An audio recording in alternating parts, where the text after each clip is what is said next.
So I started to make this movie about halfway through making this layout. I'll just get you familiarized with how we made this layout so far, so you don't miss anything. But we're gonna start with the wiring because that's where I'm at right now. Did some over there. I'm new to this, so if you see anything wrong I'm doing, just let me know, comment me, and I'll get back to you. Alright, now MTH track, this is O gauge, does not need to be wired because the current flows through the track, just like Lionel. But if you have too much track and a crappy transformer like that, then you're going to want to have some wiring done up farther away, around here and over there, the far points of the track, so that the current reaches all areas and your train can go around. Because a lot of times you might need to slow down, but then you can't start it back up because it doesn't have the power. Now over here, this is an old transformer. This is a Lionel transformer, and what we're using this for is going to be powering these houses over here. Okay, and we're going to start by running a hot right here and the ground to a little box right here. Now what this does is this current will come in, then this can split it up, so you can have this running all of those houses instead of having 3 or 4 of these, one for each house. It just makes it a lot easier, and this splits up the voltage.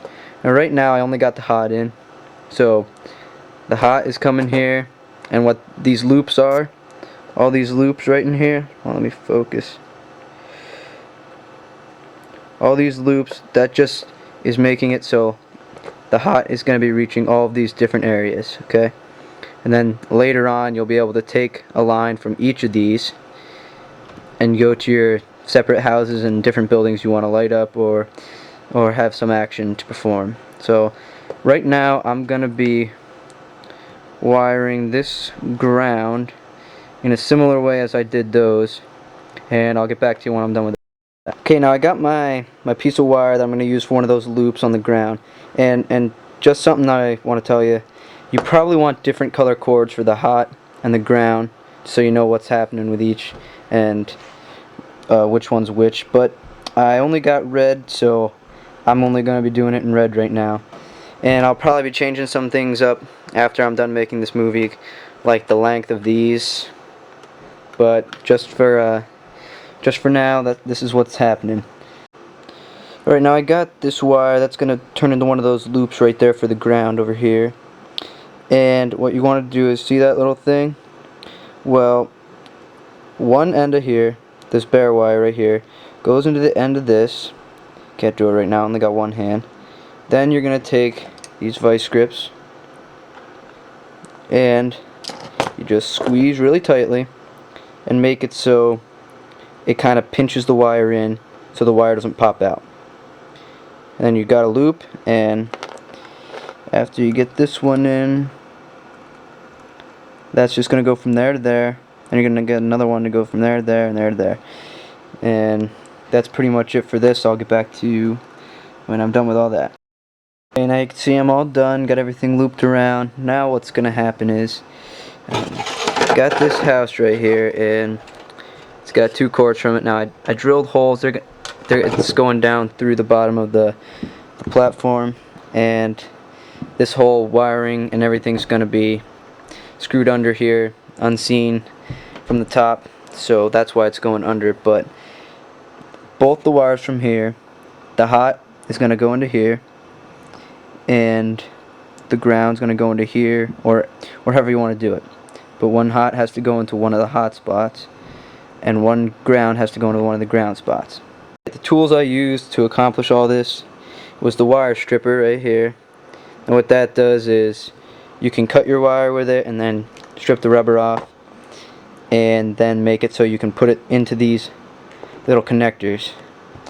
Okay, I also use the vice grips to clamp the connectors down onto the wire. These pliers come in handy when you're holding the wire while it's being stripped by the wire stripper. And a screwdriver. Now don't use electric screwdrivers when you're doing this. You don't want to strip these screws, because it's better to use the ones instead of going out trying to find new ones. Just use the ones that came with it, and just be careful and use a manual screwdriver when you're screwing those in. Make sure they're really tight too. Don't want a loose connection, and because it'd be a bad connection, you wouldn't get much power going through it. Alright, okay, now since I'm done, I took the wires from this house right here. They ran out here, then I got them plugged in. The hot is going to this hot one, the ground's going to that ground. Alright, I got my transformer plugged in. When I turn it on, house lights up, so that's good. It's working. Now I'll get back to you. I'm going to wire these other two houses because I want to see if they will all light up at the same time. Okay, I still got my transformer plugged in, and as you can see, got these two red ones going to that brick building. These two black ones are going to this red building, and then the ones from the yellow building are still in. And as I turn my transformer on, all three buildings light up. Okay.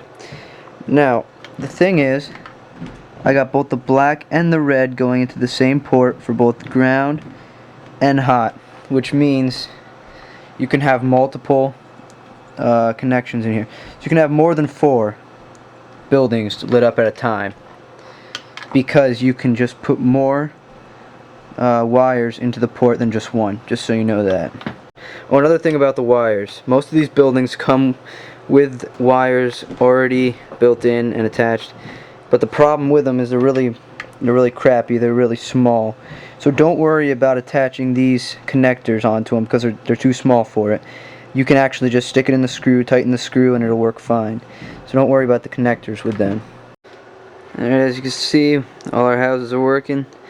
That's about it for wiring houses right now.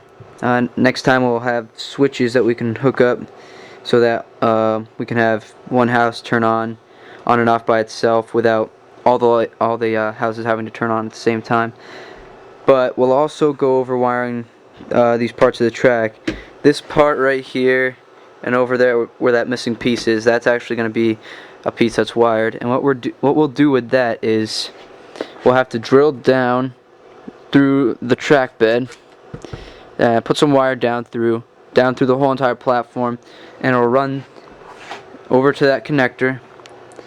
And if you could see, on both the black and the red hot and ground, there's other wires wrapped around, and that's gonna be where that piece of track is connected to, and then that'll power this whole section and basically just evenly spread out the electricity to the entire track.